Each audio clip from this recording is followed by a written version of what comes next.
नमस्कार. मी प्रल्हाद कचरे. आपण पाहत आहात विधी साक्षरता. आज आपण एका नवीन विषयावरती चर्चा करणार आहोत. नवीन झालेले बदल आणि कार्यपद्धती समजावून घेणार आहोत.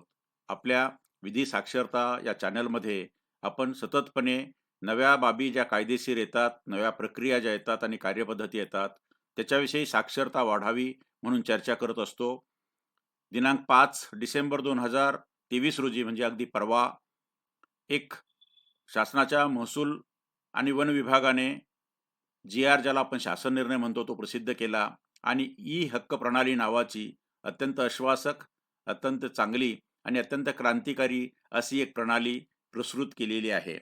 यापूर्वी आपल्याला माहीत आहे की केंद्र शासनाच्या राष्ट्रीय भूमी अभिलेख आधुनिकीकरण कार्यक्रमाच्या अंतर्गत शासनाने महाराष्ट्र शासनाने प्रचंड संख्येनं असणारे राज्यातले सर्व 7-12-8 संगणकीकृत केलेत आणि आता त्याच्या 7-12च्या कॉपीज, 8च्या कॉपीज आणि फेरफारच्या कॉपीज आपल्याला खुलेपणाने मोफत पाहायला उपलब्ध आहेत, ज्याला व्ह्यू मोडमध्ये. आणि ज्यांना त्या स्वाक्षरित करून पाहिजे असतील त्याला डिजिटली साइंड स्वरूपामध्ये देखील जे शासनाने ठरवलेलं आहे ते शुल्क भरल्यानंतर उपलब्ध होतात. आणि हे सर्व आपल्याला घरबसल्या आपण जिथे असू तिथे इंटरनेटच्या सहाय्याने आपले सरकार या पोर्टलवरून ते उपलब्ध होतं. शिवाय ई महासेवा केंद्रामध्ये उपलब्ध होतं, सेतू या ठिकाणी उपलब्ध होतं, संग्राम केंद्रामध्ये उपलब्ध होतं. शिवाय म- महाभूमी या भूमी अभिलेख विभागाचे जे संकेतस्थळ आहे त्या संकेतस्थळावर देखील उपलब्ध होतं. हा अत्यंत चांगला बदल राज्याच्या शेतकऱ्यांनी स्वीकारला आणि लाखोच्या संख्येने रोज 7-12 डाउनलोड करून घेणं आणि डिजिटल स्वरूपात ते प्राप्त करून घेणं हे आता या ठिकाणी चाललेलं आहे.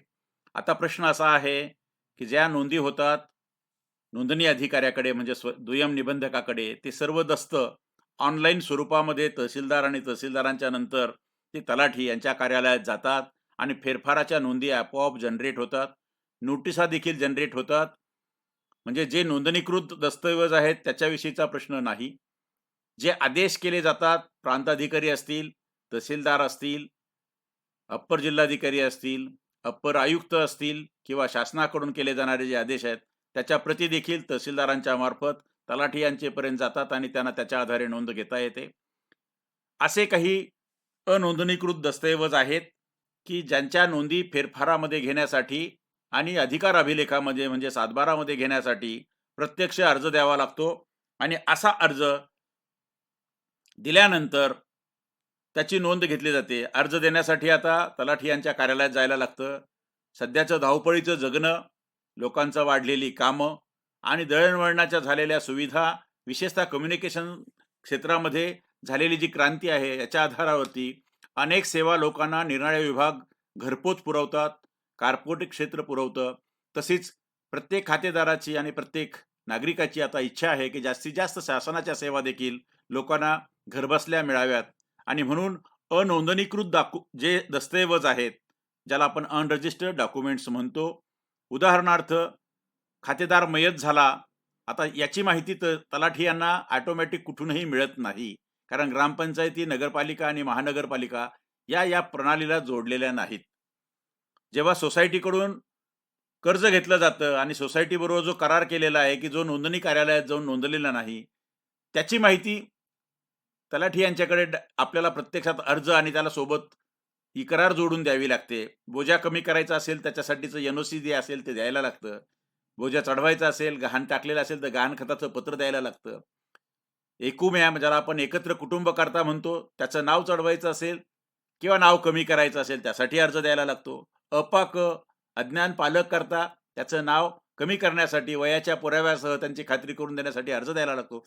या सगळ्या बाबींसाठी तलाठी यांच्या कार्यालयात जाऊन लेखी अर्ज द्यायचा, त्याची पोच घ्यायची, पुन्हा तो काय झालं त्याचं वाट पाहायची, पुन्हा फेऱ्या मारायच्या.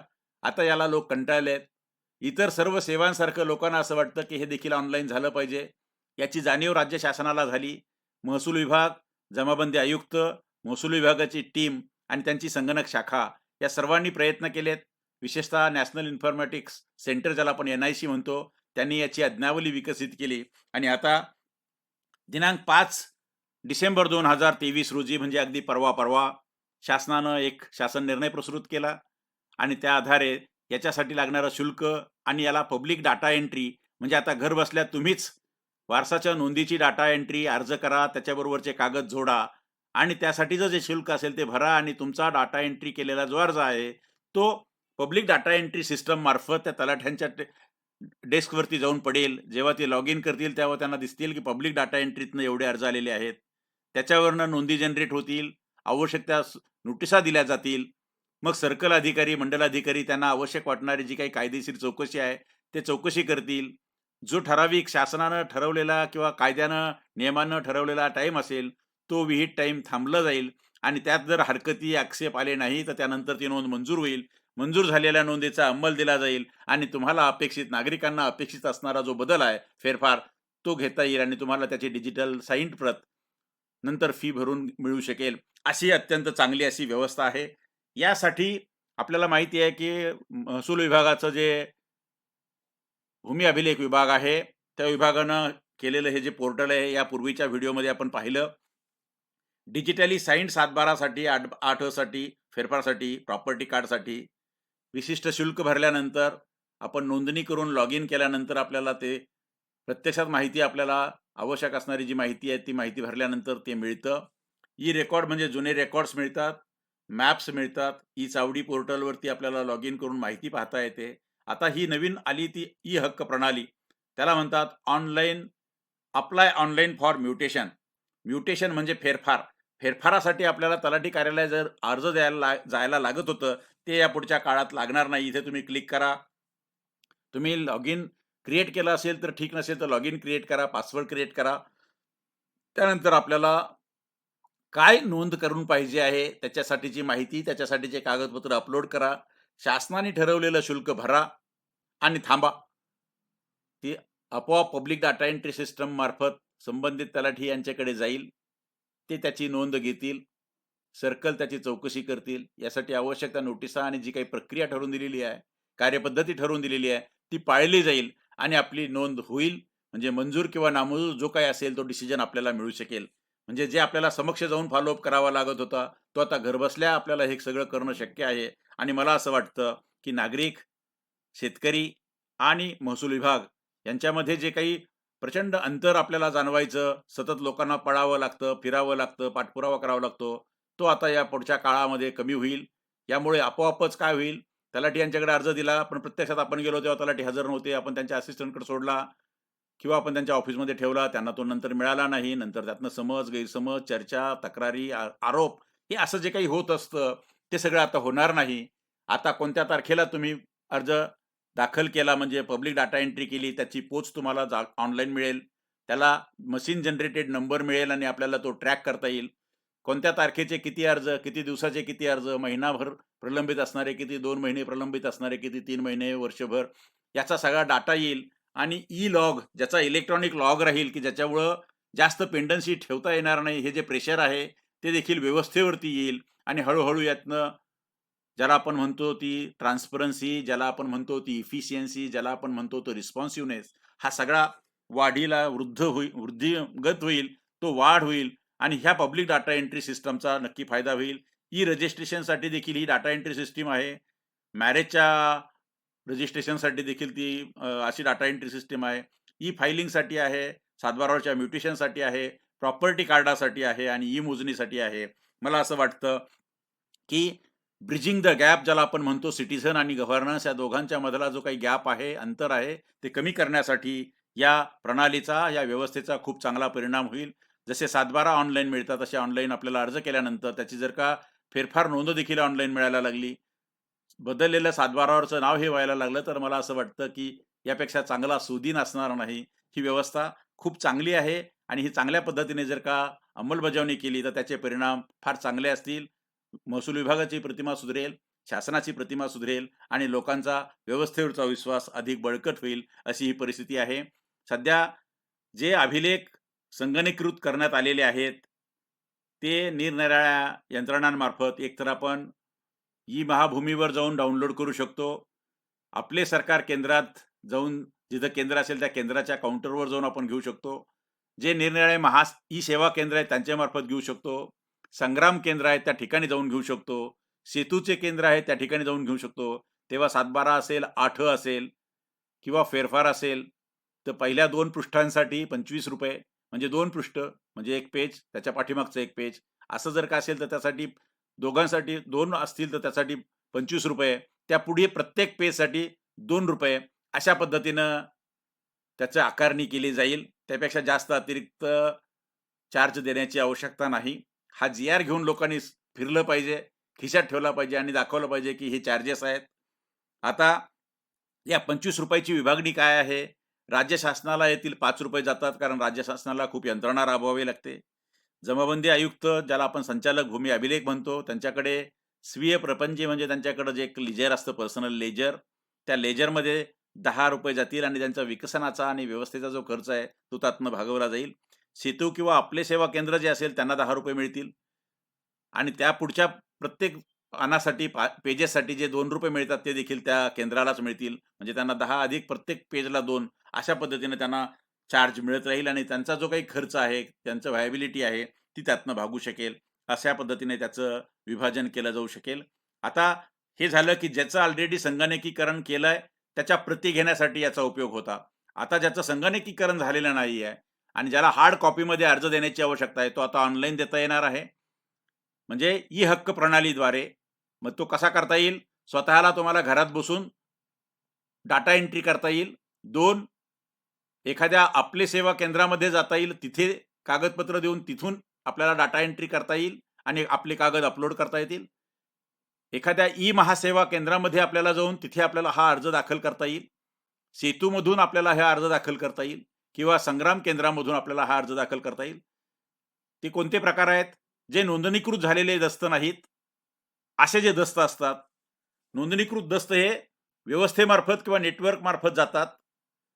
तसेच आदेश केलेले दस्त आहेत, ते आदेश केलेले दस्त देखील तलाठ्यामार्फत म्हणजे तहसीलदारांच्या मार्फत तलाठ्यांपर्यंत पोहोचतात. मात्र करार, सोसायटीबरोबर केलेला करार आहे तुम्ही कर्ज घेताना, ज्याची नोंदणी कंपल्सरी नाहीये. असे जे आहेत त्याचा तो अर्ज, करारची प्रत आणि आणखी कागदपत्र 2 प्रती असतील, 2 कागद असतील, 2 पेजेस पर्यंतच्या अपलोड करण्यासाठी ₹25. त्याच्यानंतर प्रत्येक जो वाढणारा पेज असेल, तर प्रत्येक पेजसाठी ₹2 असे चार्ज आहे. बोजा दाखल करण्याचा अर्ज आहे. म्हणजे त्यासाठी बँकेचं गहाण खताचं पत्र, अर्ज आणि आणखी कागद असतील तर 2-3 कागदांपर्यंत ₹25. त्याच्या पुढच्या प्रत्येक पेजसाठी ₹2. बोजा कमी करण्यासाठी पहिल्या 2 पेजेससाठी ₹25. त्याच्यानंतरच्या प्रत्येक पेजसाठी ₹2-2. त्यानंतर वारस नोंद, त्याला वारस नोंद करण्यासाठी काय जोडावं लागतं? जे मयत झालेत खातेदार त्यांचा मृत्यूचा दाखला, किती वारस आहेत त्या वारसांची माहिती, त्या संदर्भातलं प्रतिज्ञापत्र साधारण घेतलं जातं.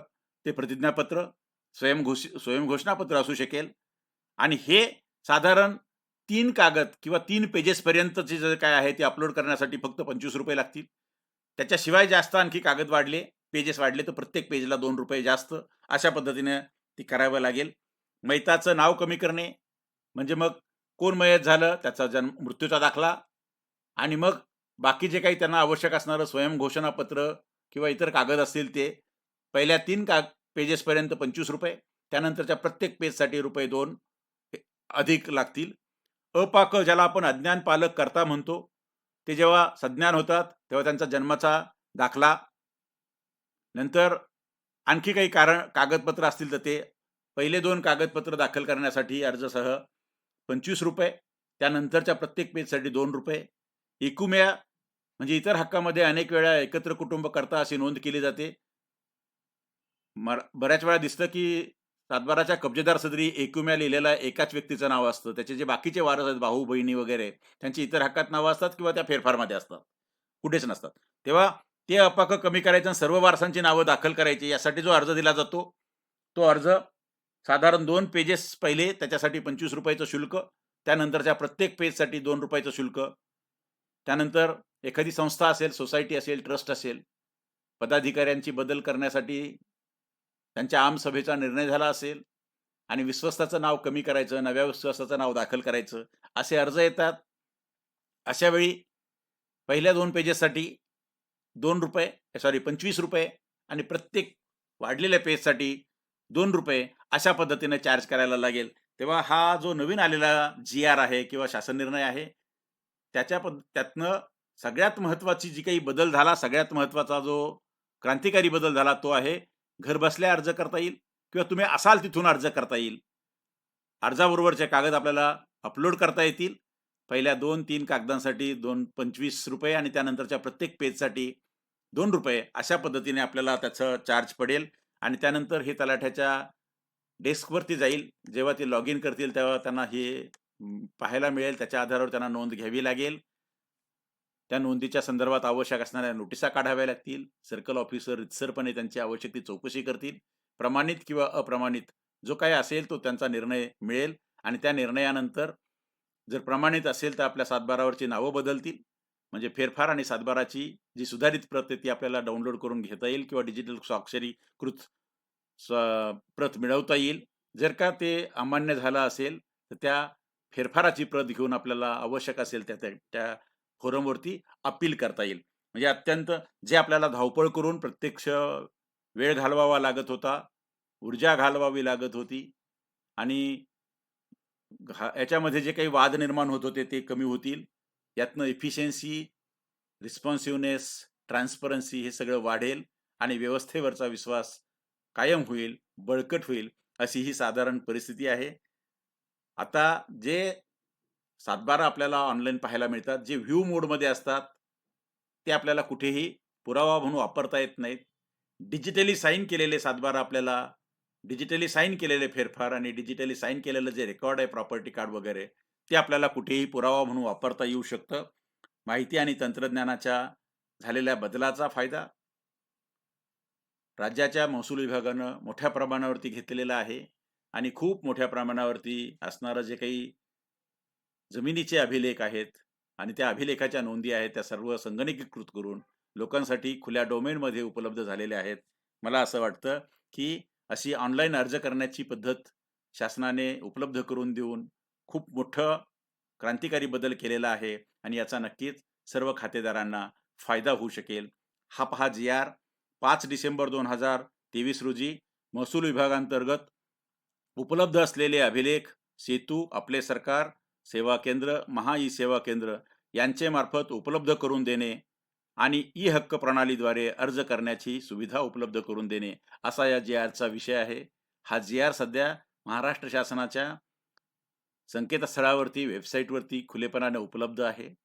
सध्या तो समाज माध्यमांमध्ये निरनिराळ्या सोशल मीडियाच्या नेटवर्कमध्ये फिरतो आहे. तो सर्वत्र खुला आहे. आपण त्याची कॉपी घेऊन ठेवावी. आपल्याला कुठेच मिळाली नाही तर या व्हिडिओच्या खाली डिस्क्रिप्शनमध्ये जे मेंबर डाउनलोडची लिंक असते तिथे आपल्याला मिळेल. या व्हिडिओच्या खाली पहिलाच जो कॉमेंट असतो त्या कॉमेंटमध्ये देखील ही लिंक उपलब्ध करून जाते.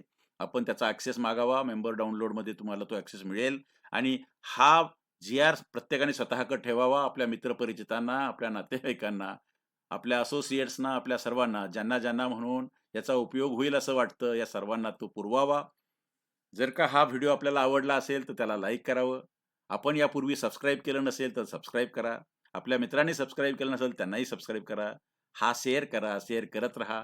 फॉरवर्ड करा, फॉरवर्ड करत राहा. अशाच माहितीपूर्ण व्हिडिओसह आपण पुन्हा लवकरच भेटूया. तोपर्यंत मी थांबतो. धन्यवाद.